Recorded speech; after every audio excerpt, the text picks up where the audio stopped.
बिस्मिल्लाहिर्रहमानिर्रहीम। अस्सलामुअलैकुम। Speak out channel देखने वालों को खुशामदीद कहते हैं।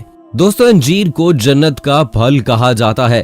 कुरान में अल्लाह ताला ने इसकी कसम भी खाई है। अंजीर की एक तारीख है और ये सदियों से मीठे खानों में इस्तेमाल होती आ रही है। इसका नबाताती नाम फिग करीका है। इसका जायका मुनफरिद होता है, जबकि इसके नन्हे नन्हे बीज आसानी से खा लिए जाते हैं। इसको अंग्रेजी में फिग, उर्दू में अंजीर और बाज इलाकाई जबानों मसलन हिंदको में भगोड़ी कहते हैं। अल्लाह ताला ने जिन अशिया या मकामात की कुरान मजीद में कसम फरमाई है, उनमें कोई न कोई जाहिर या मस्तूर हिकमत जरूर होती है। हदीस पाक में आता है कि नबी करीम सल्लल्लाहु अलैहि वसल्लम की खिदमत में अंजीर का एक तबाक हदिया किया गया। आपने इसमें से अंजीर खाई और अपने असहाब से फरमाया, खाओ। फिर आपने फरमाया, अगर मैं ये कहूँ कि ये फल जन्नत से नाजिल हुआ है तो कह सकता हूँ, क्योंकि जन्नत के फल बगैर गुठली के हैं। इसको खाओ क्योंकि ये बवासीर को काटता है और गठिया के दर्द के लिए भी मुफीद है। तो दोस्तों, आज की वीडियो में हम अंजीर के बारे में बात करेंगे। इस हवाले से रसूल पाक सल्लल्लाहु अलैहि वसल्लम ने क्या फरमाया और ये हमारी सेहत के लिए कितना मुफीद है, इस हवाले से बात करेंगे। लेकिन वीडियो में आगे बढ़ने से पहले आपसे गुजारिश है कि अगर आपने अभी तक हमारा चैनल स्पीक आउट सब्सक्राइब नहीं किया तो अभी सब्सक्राइब करें और साथ में बेल आइकॉन को जरूर प्रेस करें, ताकि मुस्तकबिल में अपलोड होने वाली इस्लामी और मालूमाती वीडियोस का नोटिफिकेशन आपको बर वक्त मिल सके। दोस्तों, सूरह 3 की तफसीर में शाह अब्दुल अजीज मुहद्दिस देलवी रहमतुल्लाह अलैह ने लिखा है कि अंजीर में कुछ ज़ाहिरी खसूसियात हैं और कुछ बातिनी। ज़ाहिरी खसूसियात बयान करते हुए उन्होंने लिखा कि ये फल लतीफ है, जूद हजम और हाजम है, मेदे और आंतों को नर्म रखता है, सड़े हुए या बदबूदार मादे को बदन के अंदर से पसीने की राह से निकाल देता है। इसकी खासियत गर्म है, लेकिन इसके बावजूद बुखार के लिए मुफीद है। बलगम को पतला करता है। ये फल गुर्दे और मसाने को पथरीले जरात से पाक करता है, बदन को मोटा करता है और मसाम खोल देता है। अंजीर जिगर और तिल्ली के सुदों यानी गुठली बनने वाले बाफ्तों को तहलील करता है और ये तिल्ली के वर्म के लिए भी मुफीद है। अंजीर की एक नुमाया खसूसियत ये है कि ये सारे का सारा फल ग़िज़ा और दवा है। इसमें कोई फाजिल और फालतू जुज़ मसलन गुठली, बीज और फेंका जाने वाला छिलका नहीं है। लिहाजा ये इस एतबार से जन्नत के फलों के मुशाबे है, क्योंकि जन्नत के फलों में भी कोई फाजिल जुज़ नहीं होगा। ये कुरान की मानद मगज ही मगज है। हजरत अली रज़ियल्लाहु ताला अन्हो से रिवायत है कि अंजीर खाने से मुंह की बदबू दूर होती है। ये सर के बालों को बढ़ाता है और फालिज से महफूज रखता है। अंजीर की एक खसूसियत ये भी है कि ये एक दरमियाने लुकमे के बराबर होता है, लिहाजा उसे खाने में कोई मुशक्कत नहीं होती और ये खुश जायका भी है। अंजीर के अंदर प्रोटीन, मादनी अज्जा, ग्लूकोज, कैल्शियम और फास्फोरस पाए जाते हैं। ये कब्ज के लिए भी मुफीद है। हदीस मुबारका में है कि अंजीर मर्ज कौलंज में भी मुफीद होता है। ये फल रंगत को सुर्ख सफेद बनाने की खासियत भी रखता है। उसे ज्यादा देर तक तरोताजा नहीं रखा जा सकता, अलबत्ता उसे खुश्क करके महफूज किया जा सकता है। खुश्क करने के अमल के दौरान जरासीम से हिफाजत के लिए इसे गंधक की धुनी दी जाती है और मुलायम रखने के लिए उसे नमक के पानी में डबोया जाता है। इसके ताज़ा कच्चे फल और पत्तों से दूध की तरह कतरे टपकते हैं। इनमें जलन होती है और ये कहा जाता है कि हर्ष के दाग को दूर करने के लिए मुफीद है। अंजीर को अरब मुमालिक में भी बहुत पसंद किया जाता है। पाकिस्तान के बाज़ इलाकों में बकसरत पाया जाता है। ये बुनियादी तौर पर सेंट्रल एशिया का फल है। कहा जाता है कि सेंट्रल एशिया से मंगोल, मुगल और मुसलमान अतिबा उसे बर्रे सगीर में लाए, क्योंकि मुसलमानों की आमद से पहले इस खित्ते में इसका सुराग नहीं मिलता था। शाह अब्दुल अजीज रहमतुल्लाह अलैह ने अंजीर के बातनी खास भी बयान किए हैं। इनमें से चंद ये हैं। ये फल अहले कमाल से मुशाबियत रखता है कि इसका जाहिर और बातिन एक है, लिहाजा ये सरासर खैर ही खैर है और ये सारे का सारा फैज रसा है कि न गुठली, न फालतू छिलका और ना ही इसमें बीज होता है कि उसे फेंका जाए। जबकि दीगर फलों में कहीं गुठली जैसे आम या छिलका है और अंदर मगज जैसे बादाम, मूंगफली, अखरोट, काजू वगैरह, और कहीं छिलका फेंका जाता है जैसे माल्टा, संतरा वगैरह, और चीकू में बीज होता है। انہوں نے مزید لکھا کہ یہ پھل ایثار کی صفت کا بھی حامل ہے۔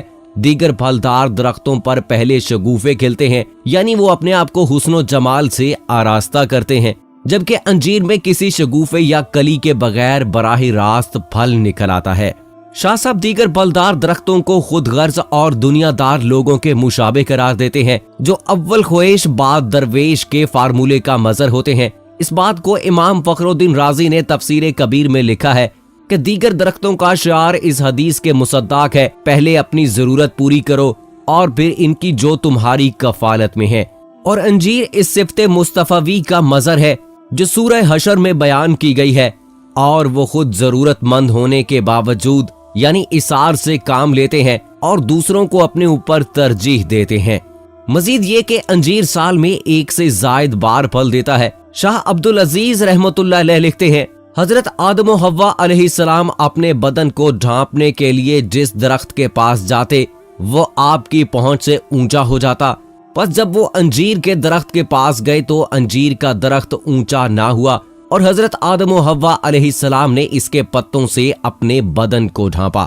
امام قرطبی نے انجیر کا وصف بیان کرتے ہوئے عربی اشعار بھی نقل کیے ہیں، جن میں سے ایک کا ترجمہ یہ ہے، میرے نزدیک انجیر ہر پھل کی خوبیوں کا حامل ہے، اس کی شاخ پھل سے لدی ہو تو جھک جاتی ہے، اس کا منہ زخم کی مانند ہوتا ہے جس سے شہد بہتا ہے، گویا کہ اللہ کی خشیت سے جھک جاتا ہے۔ انجیر کو بطور میوہ بھی کھایا جاتا ہے اور بطور دوا بھی استعمال کیا جاتا ہے۔ یہ جسم کو موٹا کرتا ہے، جلد کو نکھارتا ہے، قبض کو ختم کرتا ہے، دمہ اور کھانسی میں بلغم کے اخراج کے لیے استعمال کیا جاتا ہے۔ یہ قابل ہضم ہے اور فضلات کو خارج کرتا ہے، مواد کو باہر نکال کر شدت حرارت میں کمی کرتا ہے، جگر اور تلی کے صدوں کو کھولتا ہے۔ امام قرطبی نے لکھا ہے، کسی شخص کو خواب میں انجیر نظر آئے تو اس کی روزی کشادہ ہوگی، اور انجیر کھائے تو اسے اولاد کی نعمت نصیب ہوگی۔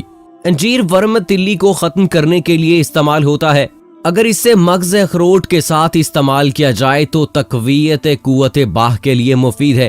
انجیر کی بہترین قسم سفید ہے، یہ گردہ اور مثانہ سے پتھری کو تحلیل کر کے نکال دیتا ہے۔ حلق کی سوزش، سینے کا بوجھ اور پھیپھڑوں کی سوجن میں مفید ہے، جگر اور تلی کو صاف کرتا ہے، بلغم کو پتلا کر کے نکالتا ہے، جسم کو بہترین غذا فراہم کرتا ہے، زہر کے مضر اثرات سے بچاتا ہے۔ انجیر کو مغز بادام اور اخروٹ کے ساتھ ملا کر استعمال کریں تو یہ خطرناک زہروں سے محفوظ رکھتا ہے۔ اگر بخار کی حالت میں مریض کا منہ بار بار خشک ہو جاتا ہو تو اس کا گودا منہ میں رکھنے سے یہ تکلیف بھی ختم ہو جاتی ہے۔ پستانوں کی سوزش میں اس کا استعمال بھی مفید ہے۔ اس کو نہار منہ کھانا بہت سے فوائد کا حامل ہے، آنتوں کو متحرک کرتا ہے، پیٹ سے ریح کو خارج کرتا ہے۔ بادام کے ساتھ استعمال کرنے سے پیٹ کی اکثر تکالیف کا خاتمہ کرتا ہے۔ انجیر کو پانی میں بھگو کر رکھیں، چند گھنٹے بعد پھول جانے پر دن میں 2 بار کھائیں، دائمی قبض دور ہو جاتی ہے۔ خشک انجیر کو رات بھر پانی میں رکھ دیا جائے تو وہ تازہ انجیروں کی طرح پھول جائے گا، اسے کھانے سے گلا بیٹھ جانا یا بند ہو جانے کے امراض نہیں پیدا ہوتے۔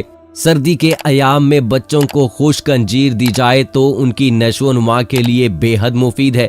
انجیر دانتوں کے لیے بہترین ہے، کم وزن والوں اور دماغی کام کرنے والوں کے لیے انجیر بہترین تحفہ ہے۔ نبی اکرم صلی اللہ علیہ وآلہ وسلم نے فرمایا ہے کہ انجیر کھانے سے آدمی مرض کولن سے محفوظ رہتا ہے۔ انجیر کے باقاعدہ استعمال سے بدن موٹا اور فربا ہو جاتا ہے اور رنگت نکھر آتی ہے۔ کھانے کے بعد چند دانے انجیر کھانے سے غذائیت حاصل ہونے کے علاوہ قبض کا بھی خاتمہ ہو جاتا ہے۔ انجیر کو اگر دودھ کے ساتھ استعمال کریں تو اس کا فائدہ زیادہ ہوتا ہے۔ انجیر پیاس کی شدت کو بھی ختم کرتا ہے۔